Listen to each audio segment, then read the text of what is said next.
2020 সালের 25 September Sylhet MC কলেজের ছাত্রাবাসে স্বামীকে আটকে রেখে এক তরুণীকে সংঘবদ্ধ ধর্ষণ করা হয়। ওই নারীর স্বামীর করা মামলায় ছাত্রলীগের রাজনীতির সঙ্গে জড়িত 8 আসামিকে অভিযুক্ত করে 2020 সালের 3 ডিসেম্বর মামলার অভিযুক্তপত্র আদালতে জমা দেয় পুলিশ।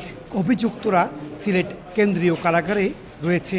6 জনের সঙ্গে ডিএনএ টেস্টও মিল পাওয়া গেছে।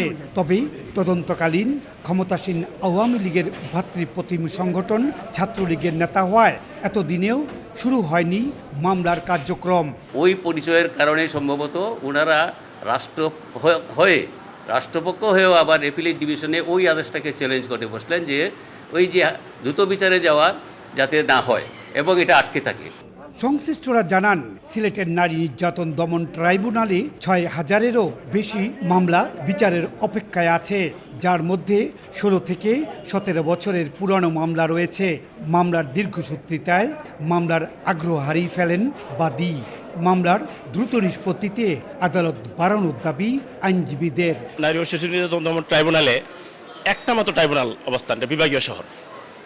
এখানে এত মামলার জর্জে একটা মামলা জামিন হওয়ার পরে পরবর্তী তারিখে ট্রায়াল পেশ করবো, আসামি ডেটটাই ভুলে যায়, উকিল ভুলে যায় অনেক সময়। এখানে যদি জেলা একটা এবং মহানগরে আরেকটা, দুইটা অন্তত পক্ষে যদি নারী শিশু নির্যাতন দমন ট্রাইব্যুনাল দেওয়া হয়, তাহলে সিলেটের জনগণ উপকৃত হবে।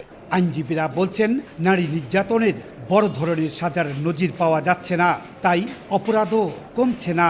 আমাদের সামনে এরকম উদাহরণ নাই যে এরকম রেপ করলে সে তার ফাঁসি কার্যকর হয়েছে। আইন প্রয়োগের ক্ষেত্রে আমরা ঘাটতি দেখছি।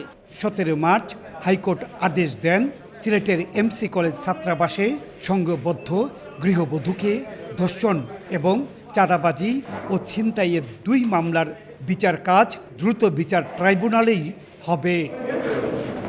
নারী নির্যাতন মামলাগুলো দ্রুত নিষ্পত্তি করে আসামিদের দৃষ্টান্তমূলক শাস্তির আওতায় আনা গেলে নারী নির্যাতন অনেকটাই কমবে বলে মনে করছেন আইনজীবীরা। সিলেটের আদালত প্রাঙ্গণ থেকে ইকরামুল কবির, সময় সংবাদ।